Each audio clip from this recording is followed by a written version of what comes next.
operations in Europe.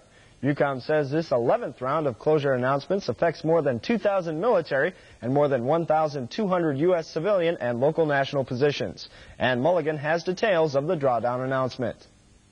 In Germany, USAFE is closing Bitburg Storage Annex No. 4 and Echternackerbrook Storage Annex, both in Bitburg, and a storage annex at Trier and Trier-Olevig Storage Annex. USAFE also closes 3 locations in Koblenz: Soren Storage Annex, Soren Administrative Annex, and Kirchberg Storage Facility. In Germany, USER is closing a family housing area, training area, and McKee Barracks, all in Kreilsheim.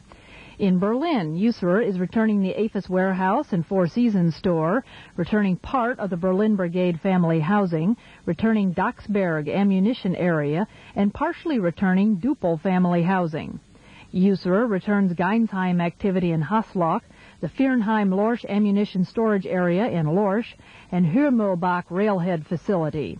The Army returns Schierstein housing area in Wiesbaden, Hardenberg Communications Station in Bad Dürkheim, and Worms Community Park and Worms Training Area.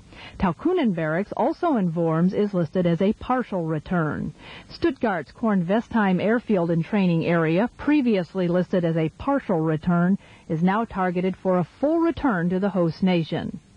In the United Kingdom, the Air Force will return part of RAF Alconbury at Huntingdon, all of Upwood family housing, and part of the Contingency Hospital Annex, also both at Huntingdon.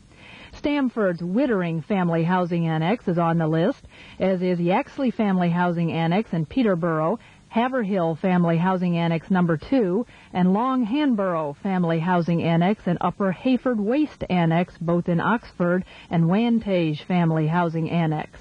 EUCOM also says Upper Hayford, previously announced as standby, is now identified for return. High Wycombe, previously on standby, is transferred from USAFE to Navy Europe control and retained. Also in the United Kingdom, Navy Europe gives up Brodie main site and RAF Brodie, both at Haverford West. In Italy, USAFE plans to give back the airfield, radio relay link, and a school, all at Rimini. Finally, USAFE will return Siki Slimani POL storage area in Morocco. Ann Mulligan, AFN News. NATO allies met today to discuss possible military action against rebel Bosnian Serbs and how to set up a 60,000-strong multinational force that could implement a peace plan to end the war. Washington and its allies are divided on the best way ahead, but signs of a possible compromise are beginning to emerge that would allow the West to present a united front. Meanwhile, the UN Security Council is deliberating the possibility of airstrikes against the Serbs. President Clinton is calling for allies to act quickly and decisively to force the Serbs to accept the peace plan. In Bosnia, Serb leader Radovan Karadzic predicts his people will reject the referendum to accept the plan. Now that the Cold War is over, soldiers are conducting a different kind of training these days. Instead of focusing primarily on wartime mission training, the scope has changed to include humanitarian aid training. 5th Corps' Diana Dawa shows us one example. 3rd Squadron, 5th Cavalry Regiment soldiers experienced what it was like to execute a humanitarian aid mission. During a 2-day field problem, soldiers were subjected to scenarios dealing with transporting aid to a fictitious village. On the way to this village, soldiers encountered numerous obstacles. They had to fend off renegade refugees, deal with roving reporters on the field, and control hungry and confused villagers. Soldiers also had to learn the tactics of negotiations with the town lord mayor. Get them to understand that they need to negotiate with myself as the mayor and the religious leader and treat them with respect, deal with my forces, provide security for my town while they're in here to give the humanitarian aid, and then basically just work through the process of treating our people that get hit by snipers and that sort of thing.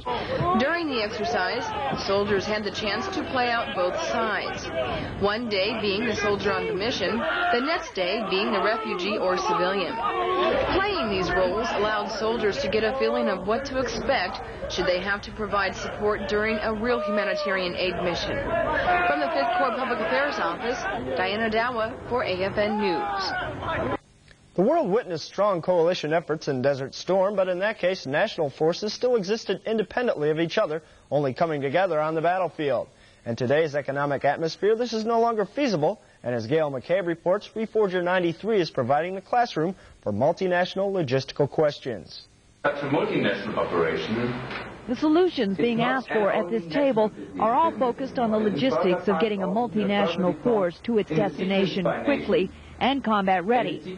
The players fielding the queries and providing the answers represent forces that can expect to receive deployment orders at any time. You can't do a deployment or logistic operations in isolation. You have to look at the host nations, you have to look at other nations, and you have to look at the operational priorities. If we were doing this for real, we have to know equipment densities. Sure.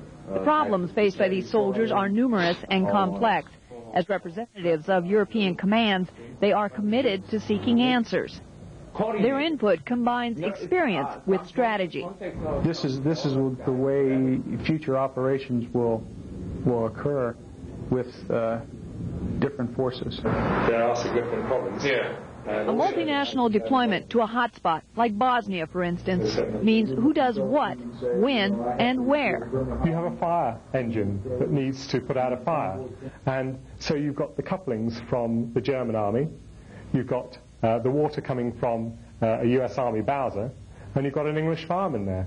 So what happens? You'll find straight away that the German coupling does not fit the American Bowser, and that the British fireman won't even be able to turn the hose. I'm being very simplistic, but just as an example, that is the type of problem that we're going to face. Using Reforger as their background, these logistical experts are coming together for what will probably be the first in a series of supply and support planning sessions. And like Reforger itself, the contingency scenarios used in this classroom may turn into reality sooner than expected.